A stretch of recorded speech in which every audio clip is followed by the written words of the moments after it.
Dernière partie de l'émission, ni vu ni connu. Mardi, les députés de la commission spéciale bioéthique ont adopté un amendement particulier. Il vise à autoriser la méthode ROPA en France. Qu'est-ce que c'est? C'est une méthode qui consiste à partager la maternité entre deux femmes, l'une génitrice, l'autre gestatrice. Faut-il y voir, Éric Zemmour, un premier pas vers la GPA, comme l'affirment les députés opposés à cet amendement? Écoutez, le premier pas vers la GPA a été, franchi, on peut dire un premier pas franchi, le jour où on a voté le PAX, en 1999, je crois. Depuis, en fait, il y a une stratégie de petits pas en petits pas, de gros mensonges en gros mensonges. C'est-à-dire qu'à chaque fois, on nous dit il n'y aura pas l'étape suivante, alors qu'on sait qu'il y aura l'étape suivante. Par exemple, Elisabeth Guigou, qui était ministre de Jospin en 99 pour le PAX, avait dit jamais il y aura le mariage homosexuel, et elle a avoué depuis que c'était un pieux mensonge pour préparer la suite. Donc quand on nous dit il n'y aura pas de mariage homosexuel, on doit comprendre qu'il y aura un mariage homosexuel. Quand on nous dit, quand on vote le mariage homosexuel, il n'y aura jamais de PMA pour toutes, ça veut dire qu'il y aura la PMA pour toutes. Et quand on vous dit il n'y aura surtout jamais de GPA pour tous, vous êtes peinard, il y aura la GPA pour tous. Ça, c'est une première chose. Pourquoi? Parce qu'en fait, il y a des forces très puissantes qui se sont alliées depuis 20 ans pour arriver à ce résultat. Il y a d'abord, je dirais, le lobby LGBT. Le lobby LGBT et les penseurs du lobby LGBT, comme Éric Fassin, qui l'ont écrit noir sur blanc et qui veulent symboliquement détruire la norme hétérosexuelle. C'est-à-dire qu'il faut que les gens se mettent dans le crâne qu'il n'y a pas une norme hétérosexuelle, il n'y a pas une minorité homosexuelle. Toujours l'activisme des minorités qui veulent imposer leur loi à la majorité. Deuxièmement, il y a, vous vous souvenez, on avait débattu avec M. Tournaire, vous vous souvenez, oui. Touraine, pardon. Le Tournaire, c'est le juge. Touraine. Ça, c'est une autre branche de l'Alliance. C'est-à-dire, c'est les gens anti-chrétiens, francs-maçons, toute cette ligue-là qui veut détruire, elle, la tradition du pays, chrétienne, du mariage, de la famille traditionnelle, vous voyez, etc. Et puis, le troisième axe de cette alliance, qui est le plus discret, évidemment, c'est les grands intérêts. C'est-à-dire, c'est des gens qui vont vendre les bébés sur catalogue, qui vont vendre leurs services, toutes ces opérations, parce que tout ça, ça coûte de l'argent, beaucoup d'argent.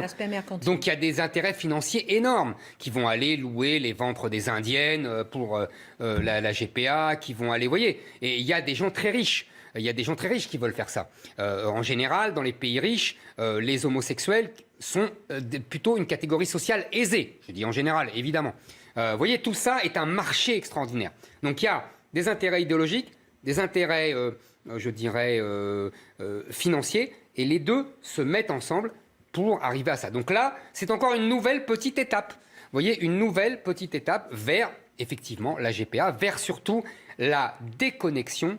Vous savez, on a, dans les années 60, avec la pilule et l'avortement, on a déconnecté l'acte sexuel de la procréation. Et aujourd'hui, on veut déconnecter la procréation de, tout simplement, la gestation et l'être humain. C'est-à-dire qu'on veut tout déconnecter pour en faire un outil uniquement scientifique. C'est le meilleur des mondes. Et on veut faire des bébés sans le ventre de la mère, sans le sperme. Vous voyez, on en est là. On veut tout faire par éprouvette. Il y a un projet idéologique. Est-ce que... C'est quand vous dites par rapport à l'avortement et puis la pilule. La contraception, elle n'est pas d'aujourd'hui. Ah, ça c'est vrai. On avait des vessies de porc en préservatif, etc., etc. Mais je ne dis pas que le plaisir sexuel, il est bon. Mon cher Marc, évidemment, voilà. Je ne dis pas que tout ça n'a pas répondu à des désirs humains millénaires, à des besoins humains. La technologie répond à ça. Oui. Ce que je veux montrer, c'est l'arrière-plan idéologique et même financier, quoi. Est-ce que c'est un glissement éthique, comme le fait le délégué général d'Alliance Vita, M. Derville, association notamment connue pour ses positions anti-GPA? Évidemment que c'est un glissement éthique. Évidemment. Même Agnès Buzyn, quand elle était ministre, avait refusé cette technique. Oui. Elle disait, ils appellent ça le don dirigé, c'est-à-dire qu'elle expliquait que on ne peut pas toute alors là l'éthique française, l'universalité, c'est de ne pas diriger. Le don d'ovocytes à ne pas choisir, Voilà. comme pour l'adoption d'ailleurs. Exactement. Voilà, vous avez tout compris. Et là, qu'est-ce qu'on fait? On dirige. Puisqu'on choisit entre la mère qui est la génitrice et la mère qui est la gestatrice. On fait du bricolage. Et tout ça, pourquoi? Pour détruire le fait que l'homme est un mammifère. Vous avez bien compris. Pour détruire le côté naturel de l'homme et de la reproduction et de l'acte sexuel. On veut le dénaturaliser. Comment? C'est un objectif ou une conséquence?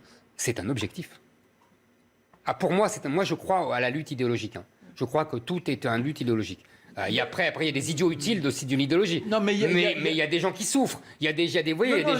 Mais il y a des objectifs idéologiques derrière, quand même. Oui, mais c'est le surhomme. Tout ce que l'on peut déployer dans tous les domaines. Comment on échappe à la logique qui est celle de la créature. Voilà, c'est ce que j'ai dit. On veut oublier que l'homme est quelque chose de naturel, est un mammifère, est un animal, et qu'il se reproduit comme les animaux. On veut détruire ça. Dernière question rapidement. Est-ce que le succès des écologistes attachés au respect des lois naturelles peut avoir un impact à terme sur l'évolution de la bioéthique en France? Justement, c'est ça. Très vite. Vous vous souvenez quand je vous ai dit que les écologistes sont des pastèques. Oui. Vert à l'extérieur et rouge dedans. Oui. Et bien là, on est en plein dedans. Tous les écologistes, sauf à l'exception de José Bové, je tiens à le préciser, parce que j'en ai débattu une fois avec lui, il m'avait surpris, et il était contre toutes ces expérimentations. Donc il faut lui rendre hommage. Mais tous les autres écologistes sont pour ces expérimentations. Et alors, pour les animaux et pour la Terre, alors là, ils sont contre toutes les expérimentations, toute la chimie, tout là. Mais alors, pour les hommes, les femmes et tout, alors on peut jouer avec, c'est formidable. Il faudrait inventer, ça existe d'ailleurs, une écologie qui ne soit pas une écologie d'extrême gauche, qui essaye de globaliser la défense de la nature, qui soit à la fois pour les hommes et pour les animaux. Ça existe, une espèce d'écologie de droite. Il y a des gens qui défendent très bien ça, mais ils sont marginalisés par la gauche qui a préempté la marque écologique. Merci, messieurs, pour cette dernière émission avec D'Artagnan. La semaine prochaine, on sera les mousquetaires sans toute mon enfance. Je sais bien. Rien n'est laissé au hasard. Excellente suite de programme sur CNews. Merci.